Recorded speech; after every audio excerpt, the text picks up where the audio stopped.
My name is Matt VanVolkenburg. I'm Canadian, and I first came to Korea in 2001. A friend of mine was teaching English here, so I thought I would come for a year. And it's been a bit longer than that. I got really interested. When I was in university, I studied history, so Korea has lots of history to study, and especially its modern history I found really fascinating. And I also liked hiking and traveling around the country and meeting all sorts of interesting people. And so I've ended up staying quite a while. The name Gusts of Popular Feeling comes from a quote by Isabella Bird Bishop, who was a woman who traveled all over the world, but she was in Korea in the 1890s. And she used that to describe just sort of how the public would get excitable about things, and I thought that was a really interesting name. Well, usually I write about anything that kind of I'm interested in at the time, and that has changed over time. Though Korea's modern history has always been one part of it, and writing about the Gwangju Uprising was a big part of that.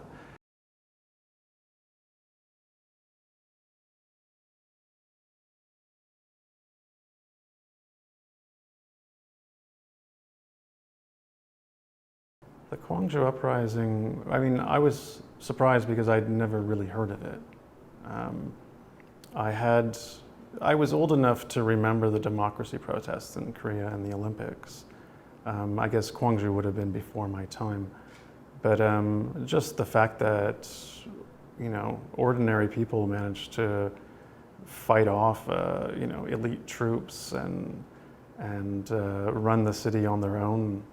I mean, there were so many inspiring stories. And I first read the book Gwangju Diary during my first year in Korea, and I found that to be really fascinating. And from there, I just kept reading more and more about it.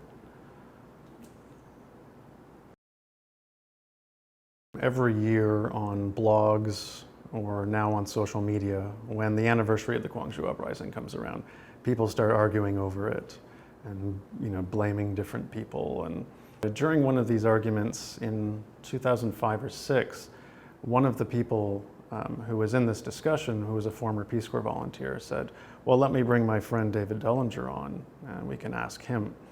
And I went, "Wait, I've heard of his name in a footnote in a book." And at that time, actually, there was only one little reference in one book to the fact that Peace Corps volunteers had been in Gwangju. And so I went, "Oh, okay. I know who this person is, very vaguely." And so, that was the first time we spoke with each other. And I asked him a few questions, and then eventually he discovered my blog and left comments there over the next few years. And then in 2013, I'd heard from friends that he was living in Seoul. So I was kind of curious, but it wasn't until I was at the Royal Asiatic Society's garden party and I started talking with this person who said he had been a Peace Corps volunteer in Korea, in Jeollanam-do in the late 1970s, and we talked for a bit, and I was just about to ask him, "Did you know David Dolinger?" when I suddenly realized, wait a minute, I know who I'm talking to. And so from there we became quite friendly with each other. We'd go out for dinner and chat, and so he told me stories about his Peace Corps service and about what happened, what he saw in Gwangju. And at one point, I said to him, "Have you thought about writing, these memories down?" And he said, "Well, yeah, but I'm not a writer. I would need help with that." And so I thought that was interesting, but at the time he was just leaving Korea to move to Switzerland, so that kind of got put on hold. But then in 2019, he, with the 20th anniversary of the Gwangju Uprising coming up, he asked me if I would be interested in working on the book with him, and I said, "Sure, yeah, let's do that."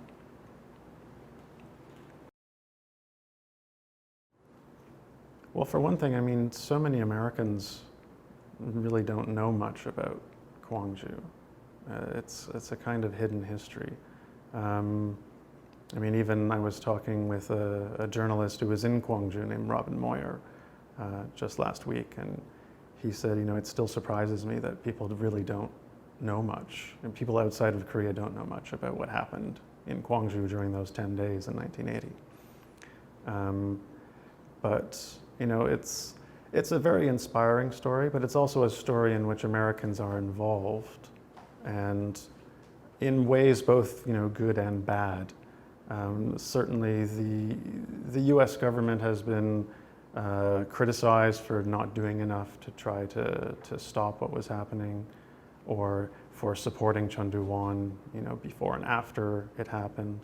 But at the same time, you also had individual Americans, from the Peace Corps volunteers to missionaries to all sorts of activists, both in Korea and outside of Korea, who were working to basically stand up to Chun Doo-won's rule, to the dictatorship in Korea. And David's book gives a very kind of worm's eye view of that whole process happening.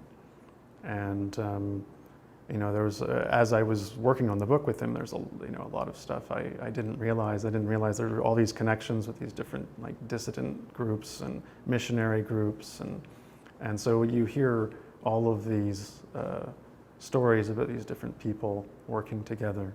So many Americans served as Peace Corps volunteers, and while Peace Corps volunteers, about 2,000 of them served in Korea between 1966 and 1981. And several of them have written books or memoirs, novels, but I haven't actually seen any which explain the whole recruitment process. I mean, we kind of see David move from thinking about joining to going through the whole recruitment and training process and being on site. And we also get a glimpse of rural Korea 40 years ago, and his encounter with these values that were in some ways quite similar to his, but also often quite different, and how he kind of dealt with that and learned from it.